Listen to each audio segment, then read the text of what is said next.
Ngayon, yung paghingi ng 110 million ay maaaring makita ng hukom na bilang isang paraan para manakot o busalan ang mga kritiko.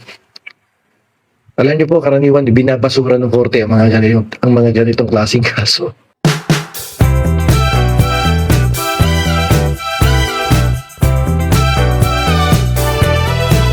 Formal na isinampa ni Congressman Leandro Leviste ang isang independent civil action sa ilalim ng Article 33 ng Civil Code sa Balayan, Batangas. Okay?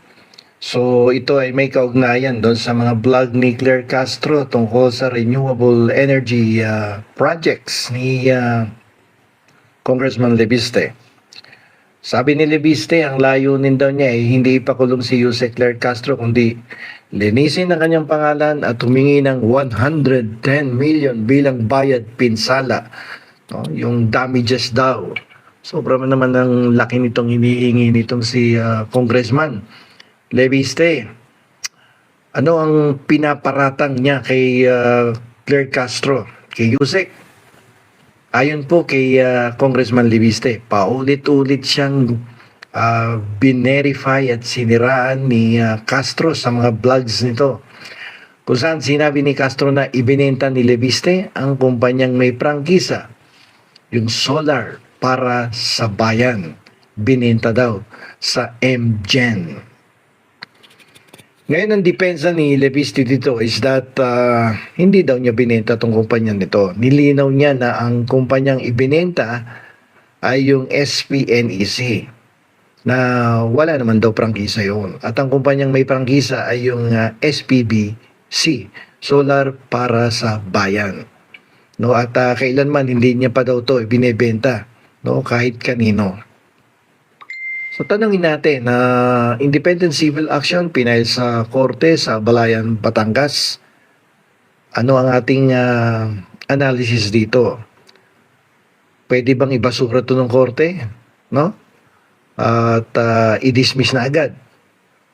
Alam niyo po, kahit seryoso ang paratang, may mga legal na harang dyan na maaaring magpabaksak sa kasong isinampa ni Congressman Leviste laban kay Attorney Claire Castro. Tingnan natin yung source ni Jose Castro. Ang source ng kanyang mga statement ay si Ombudsman Boying Remulla. Inamin ni Leviste sa isang interview na ang source ng balita ay si Ombudsman Boying Remulla. So, bakit ito mahalaga? Ayon sa batas, ang pag-uulat ng mga pahayag mula sa isang opisyal na investigasyon ay itinuturing na qualified privilege. Ang tanong kasi dito kung ang ombudsman mismo ang nagsalita sa radio program na iniimbestigahan ng pag-flip ng franchise, paano magiging malisyoso ang isang tao katulad ni Jose Claire Castro na nag-uulat lamang ng sinabi ng pinakamataas na anti-graft official ng bansa, si Ombudsman Boying Remulla? Dahil si Leviste ay isang kongresista, hindi sapat na napatunayan niyang mali ang balita. Kailangan niyang patunayan ang actual malis. Ako, itong actual malis na to, ilang beses ko na na-discuss ito sa aking YouTube channel. Maraming beses ko nang ipaliwanag, no, na hindi basta-basta malis lang ang dapat mong patunayan kapag public figure ang iyong direreklamo o nareklamo. Dapat actual malis. Okay?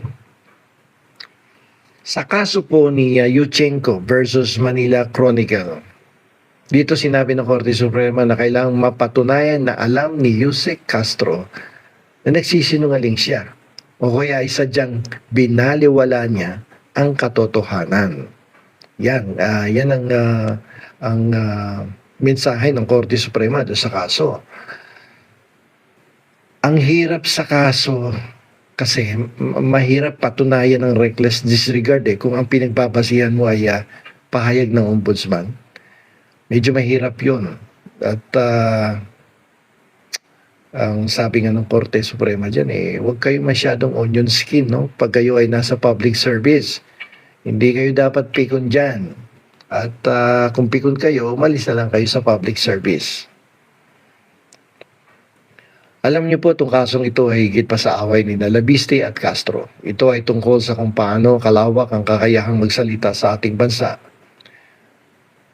Dapat nating tandaan na kapag ikaw ay nasa gobyerno, like for instance, in the case of Labiste, pag naglilingkod ka sa bayan, dapat matibay ang sikmura mo.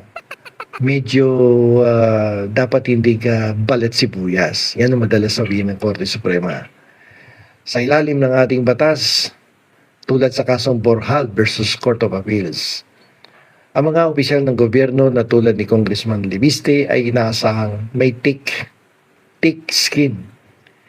Hindi sila dapat maging balat sibuyas sa mga batikos, lalo na kung ang usapin ay tungkol sa kuryente at prangkisa, mga bagay na interes ng bawat Pilipino. Matter of public interest yan no? At pag yan ang usapin, teka muna, no? Bakit mo ko kakasuhan ng cyber libel or libel, matter of public interest yan. Kami concerned lamang sa kung ano nangyayari sa renewable energy, no? Hindi pwede yun, no?